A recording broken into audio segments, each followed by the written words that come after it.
স্বাগত জানাচ্ছি খাতুনগঞ্জ থেকে মধুশিলের সাথে আছে আমি শামীম জাহেদ। ই কমার্স নতুন মাত্রা যোগ করেছে লেনদেনের ক্ষেত্রে, কিন্তু অনলাইনে কেনাকাটার ক্ষেত্রে এখনও 100 টাকার মধ্যে মাত্র 2 টাকার লেনদেন হয় ক্রেডিট এবং ডেবিট কার্ডের মাধ্যমে। এখনও ক্রেতারা ক্যাশ অন ডেলিভারি পণ্য কিনতে স্বাচ্ছন্দ্য বোধ করেন। ই কমার্সকে জনপ্রিয় করতে হলে অনলাইন পেমেন্ট বাড়াতে কী কী উদ্যোগ নেওয়া যেতে পারে তাই নিয়ে আসলে আজ কথা বলতে চাই। এই নিয়ে কথা বলতে আমার সাথে জড়িত রয়েছেন জিরো গ্র্যাভিটি ভেঞ্চার লিমিটেডের সিইও এবং কো ফাউন্ডার জিসান কিংসুক হক এবং বেসিসের পরিচালক মোস্তাফিজুর রহমান সোহেল। জনাব সোহেল এবং জনাব হক, আপনাদেরকে স্বাগত জানাচ্ছি অনুষ্ঠানে। কেমন আছেন আপনারা? আপনাদেরকেও ধন্যবাদ। জনাব মোস্তাফিজুর রহমান সোহেল, আপনার কাছে আমি জানতে চাচ্ছি যে কথা বলছিলাম যে কেনাকাটা বাড়ছে অনলাইনে, আমরা অনলাইনে কেনাকাটা করছি, কিন্তু পেমেন্টের ক্ষেত্রে এখনও ক্যাশ অন ডেলিভারি এটাই জনপ্রিয়। আমাদের মোটামুটি 80% এখনও আসলে এভাবেই হচ্ছে। এর কি মূল কারণ কীরকম, যে আস্থা, বাবা আমি টাকা দিয়ে দেবো আগে, জিনিস পাবো কি পাবো না, এরকম ব্যাপারটা নাকি আর কিছু আছে? ধন্যবাদ।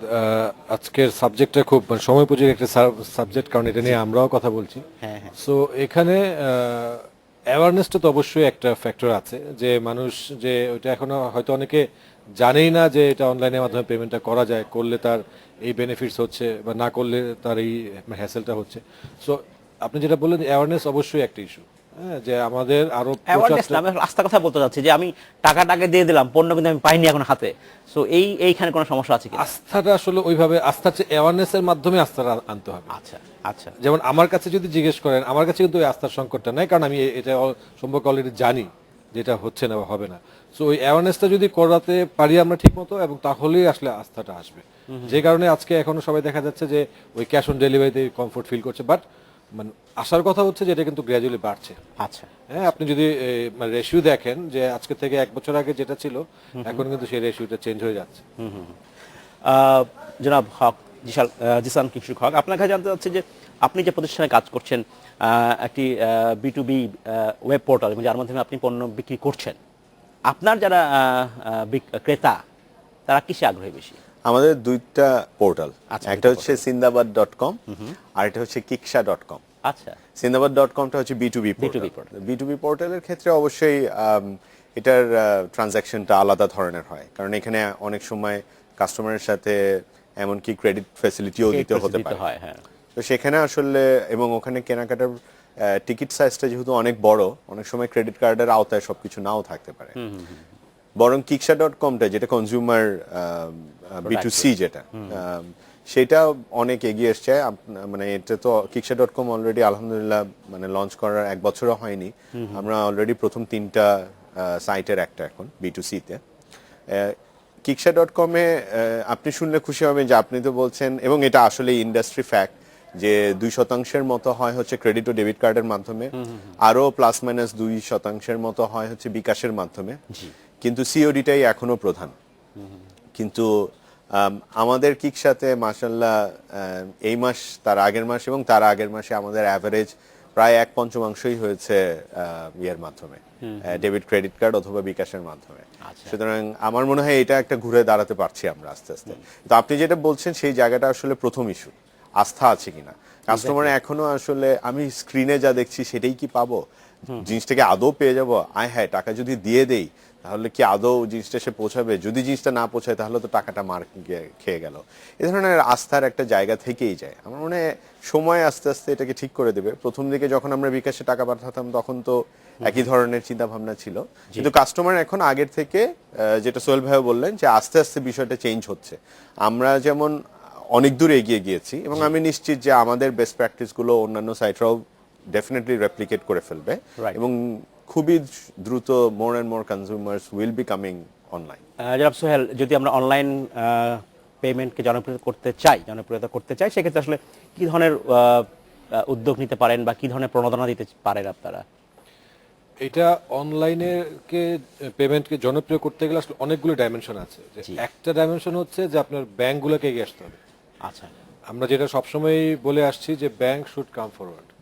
মানে তারা যে মানে সবসময় একটা জায়গাতে একটা কনফিউশন থাকে যে ব্যাংকের কার্ডে যদি পেমেন্ট হয় সেই ক্ষেত্রে কিন্তু একটা 3% বা 2%-এর একটা ফ্যাক্টর আছে, যেটা ওই মার্চেন্টকে দিতে হয়। এক্স্যাক্টলি। এই কারণে অনেক মার্চেন্ট কিন্তু ওটা নিজের থেকেই আগ্রহীভাবে থাকে না। আচ্ছা। এই জায়গাটাতে ব্যাংক ক্যান ওয়ার্ক এ লট। এবং কিছুদিন আগে আমি একটা প্রোগ্রামে গিয়েছিলাম, সেখানে মানে মাস্টার কার্ডের সাথে মানে কথা হচ্ছিল, মাস্টার কার্ডও কিন্তু বলছে যে হ্যাঁ ব্যাংক শুড কাম ফরওয়ার্ড, যে ওরা যেই যেই এখন যে 3% মার্জিনটা নিচ্ছে, সেটা আসলে কমানো এই মার্জিনটা যদি কমিয়ে দিলে কিন্তু এটার অ্যাওয়ারনেসটা বা জনপ্রিয়তাটা আরো বেড়ে যাবে। এবং এটা যদি বাড়ে তাহলে কিন্তু এটা সামগ্রিকভাবে ই কমার্সের টোটাল যে আমাদের মার্কেটটা সেটা কিন্তু আরো বড় করতে সাহায্য করবে। রাইট। এটা গেল ব্যাংকের সাইডটা। আর আরেকটা ব্যাপার হচ্ছে যে পলিসিগতভাবে আসলে এই জিনিসটাকে কন্ট্রোল করা যায়। পলিসির কথা যখন আসছি, আজকে যদি আপনি পার্শ্ববর্তী দেশে দেখেন, ইন্ডিয়াতে যেটা হয়েছে এখন ক্যাশলেস ট্রানজাকশনের দিকে সরকার চেষ্টা করছে। উৎসাহিত করছে। So আমাদের দেশেও এটা নিয়ে আসলে এখন কাজ করার অনেক সুযোগ আছে এবং করতে হবে। ধন্যবাদ। আমরা নেব ছোট্ট একটি বিরতি।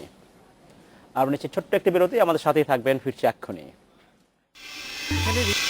আবারও শুরু করছি আলোচনা। জনাব হক, আপনার কাছে জানতে চাই যে যে কথা আমরা আলোচনা করছিলাম যে ব্যাংকের একটা মার্জিন, কমিশন মার্জিন, যেটা মার্চেন্টের কাছ থেকে নেওয়া হয় প্রায় 3%, এটা কি আসলে কতখানি ব্যবসাকে ক্ষতিগ্রস্ত করছে এবং ওভারঅল এই বিজনেসকে যেটা গ্রোথের কথা আশা করছে সেটাকে বাধা দিচ্ছে কতটা? আচ্ছা, ই কমার্সের ক্ষেত্রে আমরা প্রথমে একটু বোঝার চেষ্টা করি অন্যান্য দেশে কি হয়। জি। উন্নত দেশগুলোতে মানে আপনি যদি অ্যামাজন বলেন বা আলি এক্সপ্রেস বলেন বা আলিবাবা বলেন, সেখানেও কিন্তু মানুষজন ইন্টারন্যাশনাল কার্ড ব্যবহার করে বাংলাদেশ থেকে অর্ডার দিচ্ছে এবং সেখানে তারা কিন্তু ডলারে পেমেন্ট করে দিচ্ছে এবং সেই পণ্য তারা 2 মাস পরেও পাচ্ছে, তারপরেও তারা সেটা স্বীকার করে নিচ্ছে। কিন্তু অনলাইন পেমেন্ট ছাড়া কোনো উপায় নেই। কিন্তু এই পর্যায়ে আসতে হয়তো মার্কেটের একটা রেডিনেসের ব্যাপার আছে। আমি নিজে যেহেতু ব্যাংকিং এ ছিলাম, আমি দুই পক্ষকেই দেখতে পাই, বুঝতে পাই। আমার কাছে যেটা মনে হয়, হয়তো পাশের দেশের এক্সাম্পলটা নিলে হয়তো একটু ভালো হবে। পাশের দেশে ধরুন ব্যাংক এগিয়ে আসে ফ্লিপকার্টের সাথে, যে ঠিক আছে ফ্লিপকার্টে কেনাকাটা করলে একটা ক্যাশব্যাক দিয়ে দিবে। আজকে যখন আপনি যদি একটা সাধারণ মোবাইল ফোন আপনি যদি যে কোনো একটা পাড়ার যে কোনো একটা মলের দোকান থেকে কিনতে যান, সে কিন্তু যখনই আপনি ক্রেডিট কার্ড দিয়ে কিনবেন, সে কিন্তু সেটার সাথে 3% অ্যাড করে নিচ্ছে। তার মানে সে আসলে ব্যাংকের চার্জটাকে সারচার্জ অ্যাড করে দিচ্ছে। তার মানে আমাদের দেশে প্রাইসিংটাই এমন যে প্রায় কোনো কিছু না রেখে আমরা প্রাইসিংটা করছি, এন্ড স্পেশালি মোবাইল ফোন বা গ্যাজেট কিংবা ল্যাপটপ এগুলোর ক্ষেত্রে এটা হচ্ছে। সো সেখানে এইটা থাকে। এখন ব্যাংক আবার আইনগতভাবে বলতে চায় যে না, রিটেল প্রাইস এবং কার্ডের প্রাইস একই হবে।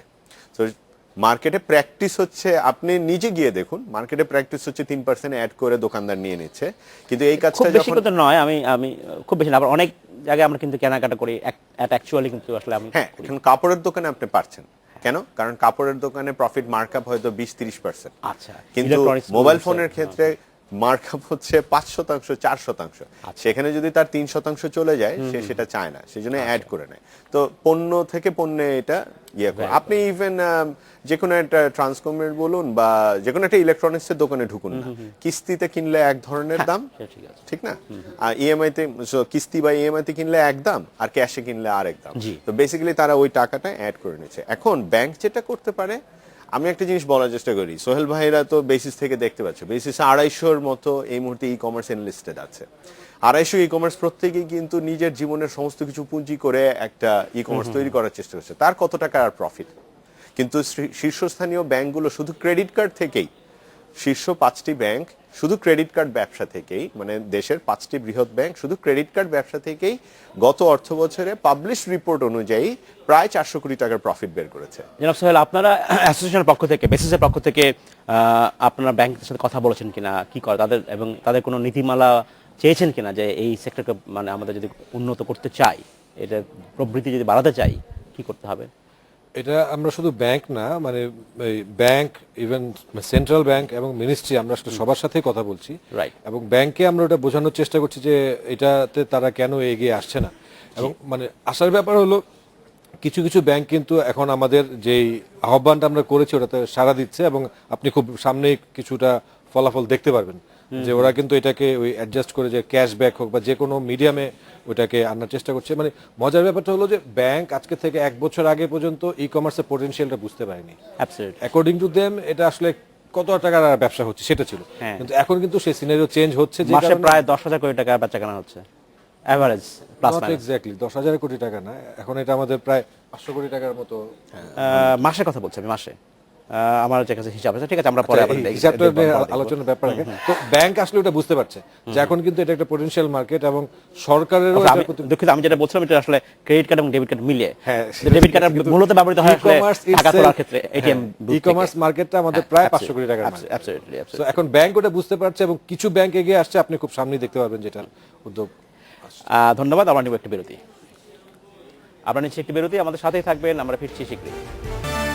স্বাগত একবার খাতুনগঞ্জ থেকে মধ্যশিলা। আজ আমরা আলোচনা করছি ই কমার্সকে জনপ্রিয় করতে হলে অনলাইন পেমেন্ট বাড়াতে কি কি উদ্যোগ নেওয়া প্রয়োজন, এবং এই নিয়ে কথা বলতে আমাদের সাথে শুরুতে রয়েছেন জিরো গ্র্যাভিটি ভেঞ্চার লিমিটেডের সিইও এবং কো ফাউন্ডার জিসান কিংসুক হক এবং বেসিসের পরিচালক মোস্তাফিজুর রহমান সোহেল। জনাব সোহেল এবং জনাব হক, আপনাদেরকে স্বাগত জানাচ্ছি অনুষ্ঠানে আরেকবার। জনাব হক, আপনার কাছে জানতে চাচ্ছি যে আস্থার কথা আমার বারবারই আসে, আস্থার সাথে কিন্তু নিরাপত্তার কথাটাও চলে আসে। নিরাপত্তা শুধু যে ফিজিক্যাল নিরাপত্তা নয়, সাইবার নিরাপত্তার কথা আসে, যে আমি যে সাইটে আমার জিনিস অর্ডার দিচ্ছি, পণ্যের অর্ডার দিচ্ছি, সেটা কতটা নিরাপদ, আমার পাসওয়ার্ডটা কি কেউ গোপনে চুরি করে নিল কিনা, বা আমি সেই ব্যক্তি যে কার্ড ব্যবহার করা হচ্ছে তার জন্য অনেক ব্যাংক এখন 2 ফ্যাক্টর ভেরিফিকেশন ব্যবস্থা চালু করেছে। মোবাইল ফোনে একটা SMS আসে, সেটাকে দিতে হয়, অথবা ইমেলে আসে, তারপরে সেই একটা নতুন পাসওয়ার্ড ক্রিয়েট হয়, সেটা দিতে হয়। ফাইন, কতটা নিরাপদ এবং কতটা আস্থা পান আমরা আসলে পেতে পারি? আসলে দুটো একই রকম, আস্থা এবং নিরাপত্তা। আচ্ছা, আস্থার জায়গাটা আসলে অনেকগুলো জায়গা থেকে তৈরি হবে। আমি আমাদের kiksha.com এর অভিজ্ঞতা দিয়ে বলতে পারি যে আমরা অনেকগুলো কাজ করছি। প্রথম, আমরা একটু কাস্টমার পার্সপেক্টিভটা আলোচনা করি, রাদার দেন আমরা তো এইদিকে বসছি, বাট আসলে যারা কেনাকাটা করছে তাদেরই তো আস্থাটা আর্ন করতে হবে। তাদের প্রথম যে সমস্যাটা সেটা হচ্ছে, আমি যা দেখছি তা কি পাবো, আমি যা অর্ডার দিচ্ছি সেটা কি সময় মতো পৌঁছাবে। এটা হচ্ছে প্রথম বিষয়। এখন সেটার জন্য একটা, এই মুহূর্তে আমি বলবো যে যদি একটি নির্দিষ্ট নীতিমালা থাকতো যে সার্ভিসগুলো কিভাবে রেন্ডার্ড হবে, কিভাবে কাস্টমারের কাছে পৌঁছাবে, কাস্টমারের কি কি অধিকার থাকবে, ই কমার্স অপারেটরের কি কি অধিকার থাকবে, যিনি পৌঁছে দিচ্ছেন লজিস্টিক সার্ভিস প্রোভাইডার তার কি কি কর্তব্য এবং অধিকার এবং তার কি কি দেনা পাওনা আছে, এই বিষয়গুলো থাকবে। তো পলিসির বিষয়টা আপনি যেহেতু উঠাননি, আমি এখন এটা আমরা সে বিষয়ে পরে আলাপ করবো, হয়তো সোহেল ভাই বেসিস থেকে বেটার বলতে পারবেন। বাট কাস্টমারকে এটুকু বলতে চাই যে ভালো ওয়েবসাইট যারা, তারা কিন্তু ঠিকই পণ্য ঢাকার ভেতর হলে 2-4 দিনের ভেতর এবং ঢাকার বাইরে হলে 4-6 দিনের ভেতর পৌঁছে দিচ্ছেন। আমার ব্যক্তিগত অভিজ্ঞতা তাই বলে আমি বিভিন্ন অর্ডার দিয়েছি এবং পেয়েছি, নো কমপ্লেইন। পাওয়ার পরে আপনি যদি পণ্যটা পছন্দ না হয়, যদি মনে করেন যে ঠিক আছে স্যুটের কালারটা নেভি ব্লু ভেবেছিলাম বাট দেখা যাচ্ছে ব্ল্যাক, তাহলে তো এটা নেওয়া যাবে না। আপনি ইচ্ছে করলে কিন্তু ফেরত দিয়ে দিতে পারছেন। প্রায় প্রতিটি লিডিং ওয়েবসাইটই কিন্তু পণ্য ফেরত দেওয়ার অপশন রেখে দেয়, তো আপনি সাথে সাথে পণ্য ফেরত দিতে পারছেন। সমস্যাটা থাকবে হচ্ছে যে ঠিক আছে, আমি তো বিকাশে কিংবা আমি তো ক্রেডিট কার্ডে পে করে দিয়েছি, আমি পণ্য ফেরত দিলে ওই টাকাটা কিভাবে ফেরত পাবো? এক্স্যাক্টলি। ওকে, সেখানে প্রথমে আশ্বস্ত করতে চাই, ভালো ওয়েবসাইট লাইক আমরাই প্রত্যেকেই কিন্তু সাথে সাথে, মানে সর্বোচ্চ 3 ওয়ার্কিং ডেজের ভিতর আমরা কিন্তু টাকা ফেরত দিয়ে দিই। এখানে কিন্তু আমাদের ট্রানজাকশন ফি হতেও পারে, বাট কিন্তু সেটা কিন্তু কাস্টমারের কাছে টাকা চলে যায়। ভালো ওয়েবসাইট মাত্রই এটা দেবে, ভালো ই কমার্স সাইট মাত্র আমরা দিচ্ছি। আমি প্রথমে দিতে চাই না, প্রথমে তো তাকে জিজ্ঞেস করবো, স্যার আমি কি আপনাকে রিপ্লেস একটা প্রোডাক্ট দিতে পারি? তিনি যদি সেটাতে আগ্রহী না হন এবং কোনোভাবেই যদি রাজি না হন, নো কোয়েশ্চেন আস্কড, আমরা টাকা ফেরত দিয়ে দিতে পারি।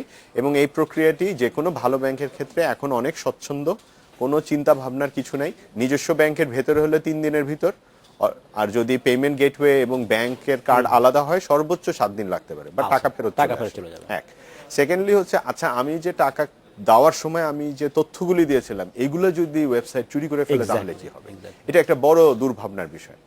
এখন কাস্টমারদেরকে আমি যেটা আশ্বস্ত করতে চাই যে আপনারা যখন ক্রেডিট কার্ড চার্জ করছেন, তখন কিন্তু কাস্টমার আসলে লক্ষ্য করে দেখবেন, আপনি কিন্তু আর kiksha.com এ থাকেন না, আপনি একটা ব্যাংকের, আপনি আসলে একটি ব্যাংকের একটি পেমেন্ট গেটওয়েতে চলে যান। সেটা হতে পারে xyzmastercard.com.kiksha, এরকম কিছু একটা থাকবে। সো কিকশার একটি গেটওয়ে সংশ্লিষ্ট ব্যাংক দিয়ে দিয়েছে, সেই গেটওয়েতে করবেন। এবং সেই গেটওয়ে কিন্তু 4-5টা স্তরে সিকিউরড, সেটা আন্তর্জাতিকভাবে সিকিউরড, এবং তারা কিন্তু আমাদেরও সার্ভারের সিকিউরিটি চেক করেই আমাদের পেমেন্ট গেটওয়েটা। ধন্যবাদ জনাব হক। আমি আপনাকে ফিরে আসবো। জনাব সোহেল, আপনাকে জানতে চাচ্ছি, জনাব হক বলছিলেন যে ভালো ওয়েবসাইট যারা, তারা টাকা ফেরত দেয়। ভালো খারাপ তো খুবই আপেক্ষিক, এখানে বেসিসের কিছু করার আছে, কে ভালো কে খারাপ? এখানে বেসিস তো শুধু না, এটা আসলে পলিসি যে ম্যাটারটা চলে আসছে। আমি যদি এই কথা এইভাবে বলতে পারি যে হ্যাঁ বেসিস সার্টিফাইড অথবা বেসিসের মেম্বার, বা এটাও কি আমরা একটা আস্থা পেতে পারি আপনার কাছে, অ্যাসোসিয়েশনের কাছ থেকে? এক্স্যাক্টলি, সো এই কারণে আসলে পলিসির ব্যাপারটা চলে আসছে। Okay. সো এখানে আমি জিনিসটাকে দুইটা ভাগ করে নিই। একটা হচ্ছে যে ওই ই কমার্স নীতিমালা যেটা, সেটা বাংলাদেশে নাই, এটা বিশ্বের অনেক দেশে নাই, বাট বাংলাদেশে আমরা অনেক দেশের আগে শুরু করেছি। আচ্ছা। সো ই কমার্স নীতিমালা নিয়ে আমরা কাজ শুরু করেছি, কাজের একটা ধাপ হয়ে গেছে। সো ই কমার্স নীতিমালার ভিতরে আসলে এই জিনিসগুলো চলে আসছে, যে আমি পণ্যটা যে দিচ্ছি এটার আমার মানে যদি হারিয়ে যায় সেক্ষেত্রে কি থাকতে পারে, আমার এখানে মানে লেভেল প্লেইং ফিল্ড থাকতে পারে, আমার পেমেন্ট কিভাবে হবে। সো একদম 360 ডিগ্রি ইকো সিস্টেমে ই কমার্সের যা কিছু দরকার সবকিছু কিন্তু পলিসির ভিতরে আমরা নিয়ে আসার চেষ্টা করছি। আচ্ছা। সো যখন এই পলিসিটা চলে আসবে তখন কিন্তু এই ভালো খারাপের ব্যাপারটা চলে আসবে।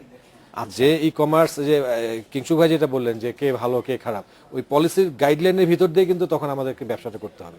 আজকে যেহেতু আমাদের পলিসি নাই, যে কেউ এসে যে কেউ দাবি করতে পারছে যে আমি ই কমার্স করছি, আমার এই সার্ভিস আছে, এটা তুমি নাও, কিন্তু পলিসিটা হয়ে গেলে একদম সুনির্দিষ্ট ভাবে আমরা তাকে ধরতে পলিসি পারবো। কবে হবে?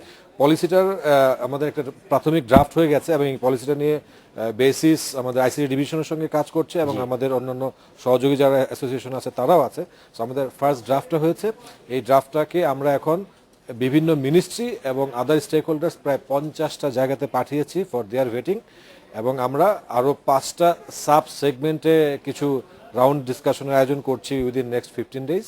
এইগুলোর পরে এবং ওই 50টা কনসার্ন থেকে রিভিউ আসার পরে আমরা এই ড্রাফটটাকে আরেকবার রিভিউ করব, দেন ফাইনাল রিভিউ দিয়ে যাবে। সে আপনি ধরতে পারেন যে উইদিন 2-3 মাসের মধ্যে আমরা একটা পূর্ণ পলিসি পাবো, যেই পলিসিটা আসলে বাংলাদেশের ই কমার্সকে এগিয়ে নিয়ে যাবে। আর আরেকটা কথা যেটা আপনি বলছিলেন যে আমরা বেসিস থেকে সেই কোনো উদ্যোগ নিয়েছি কিনা যে কাউকে সার্টিফাই করে দেওয়া, হ্যাঁ সেটা অবশ্যই আছে, এবং আমরা আমাদের ই কমার্স অ্যালায়েন্স একটা আছে, সেটা থেকে আমরা অলরেডি মিনিস্ট্রির সাথে কথা বলেছি যে আমরা বেসিক্যালি মিনিস্ট্রির সাথে বসে একটা সার্টিফিকেশন করে দিব যে এই কোম্পানির তার সব ক্রেডেনশিয়াল দেখে সে যদি কোয়ালিফাই করে তারা বেসিসে মেম্বার হতে পারছে, approved by ICT division and BASIS to be মানে কি বলে to be eligible to do the business. to be এটা। সো এটা অন দ্য কার্ডস, এটা হয়তো খুব তাড়াতাড়ি আসবে, বাট এগেইন সবকিছুর সঙ্গে আসলে policy is a big issue. আপনি শুনলে খুশি হবেন যে kiksha.com থেকে গত সপ্তাহে আমরা 2 লক্ষ টাকার বেশি দামের একটি ল্যাপটপ বিক্রি হয়েছে, পুরোটাই ক্রেডিট কার্ডে পেমেন্ট করে। কিন্তু সেটা সম্ভব হয়েছে যে কাস্টমার কিনছেন সেই কাস্টমার কিন্তু প্রথমে কিনেছিলেন একটি সাধারণ ইয়ারফোন, তারপরে তিনি কিনেছিলেন আরেকটি অ্যাক্সেসরি, তারপর তিনি একদিন ফোন কিনলেন ক্রেডিট কার্ডের মাধ্যমে, এবং শেষ পর্যন্ত তিনি তার চতুর্থ পারচেস করলেন এই ম্যাকবুক এয়ারটা। ইসি এই ট্রাস্টের জায়গাটা কিন্তু আস্তে আস্তে বিল্ড আপ করতে হবে। যখন হয়ে যাবে তখন কিন্তু 2 লাখ টাকাও একটা ক্রেডিট কার্ডে চার্জ করে কাস্টমার, এবং আশ্চর্য ব্যাপার হচ্ছে কাস্টমার কিনেছেন কুষ্টিয়া থেকে। আচ্ছা, এটা আরো আশ্চর্য ব্যাপার। সো আমরা ওই জায়গাটা তৈরি হবে, এই আস্থার জায়গাটা তৈরি করার দায়িত্ব কিন্তু একদিকে বেসিস এবং সরকার তৈরি করার চেষ্টা করছেন, কিন্তু আমি দ্ব্যর্থহীন ভাবে বলতে পারি যে এটার সার্বিক দায়িত্ব আমাদেরও আছে। মানে আমরা যারা অপারেটর, মানে আমরা যারা করছি, আমাদেরকেও এই জায়গাটা তৈরি করে যেতে হবে। অনেক ক্ষুদ্র ক্ষুদ্র ছোট ছোট যারা উদ্যোক্তা তারা তো সহজেই একটা ওয়েবসাইট করে ব্যবসা করতে পারে না, তাদের জন্য কি আপনারা কোনো কমন প্ল্যাটফর্ম তৈরি করবেন কিনা, বা যাতে ছোট্ট একটা উদ্যোক্তাও তার একটা স্টোর দেওয়া অনেক মুশকিল একা ওয়েবসাইটে দেওয়া, কিন্তু সে যদি আপনাদের সহায়তা কোনো একটা মাস্টার ওয়েবসাইট থাকে, এরকম কি কোনো সুবিধা দিতে পারেন? এটা অলরেডি চালু হয়ে গেছে, এই টাইপের মার্কেট প্লেস অলরেডি চালু হয়ে গেছে। মানে যারা আছে অনবোর্ড হচ্ছে, অনবোর্ড হয়ে সেখান থেকে তারা, যেটা মানে অলরেডি মার্কেটে এস্টাবলিশড একটা মডেল। আচ্ছা, এবং এটার মাধ্যমে যে সারা পাওয়ার কথা যারা নতুন উদ্যোগ তারা সারা পাচ্ছেন, এবং এই কারণে আমরা এখন কিন্তু ই কমার্সটাকে আমরা ডিজিটাল কমার্স বলতে যাচ্ছি, এই কারণে অনেকে কিন্তু ফেসবুকের মাধ্যমেও এটা করছেন। সো আমরা এখন ওইটাকেও আসলে অ্যাডভোকেসি করে ডিজিটাল কমার্সের দিকে নিয়ে আসছি, এবং আলটিমেটলি যারা ফেসবুকের মাধ্যমে এই কমার্সটা করছেন তাদেরকেও চাচ্ছি আমরা গ্রাজুয়েট করে ই কমার্সের দিকে আস্তে আস্তে ধাবিত। আসলে ফেসবুকের মাধ্যমে যেটা হয় এফ কমার্স, আমি সরি লাস্ট হাফ মিনিট নিয়ে নিচ্ছি, এফ কমার্সটা আমাদের জন্য আমি মনে করি টু সাম এক্সটেন্ট এটা আমাদের জন্য থ্রেট, কারণ এটা কোনো পলিসির ভেতর পড়ে না, যে কেউ আপনিও এখন বেরিয়ে গিয়ে একটা পেজ তৈরি করতে পারেন, বরং সেটা বেসিস যখন একজন মেম্বারকে নেয় সে অনেক যাচাই বাছাই করে, কিংবা e commerce association of Bangladesh E cab একটা আছে, তারাও যখন নেয় তারা কিন্তু যাচাই বাছাই করে নেয়। এফ কমার্সে এই আমরা নিশ্চয়ই চাইবো সেটা হোক। তবে আজকে আমাদের শেষ করতে হচ্ছে। জনাব জিসান কিংসুক হক আপনাকে ধন্যবাদ, জনাব মোস্তাফিজুর রহমান সোহেল আপনাকে ধন্যবাদ, ভবিষ্যতে নিশ্চয়ই আপনার সাথে আমরা আবার কথা বলবো। ইন্ডিপেন্ডেন্টকেও ধন্যবাদ। এই ছিল আজকের আমাদের খাতুনগঞ্জ থেকে মধ্যে ছিল, আমাদের সাথেই থাকবেন, দেখা হবে আবার।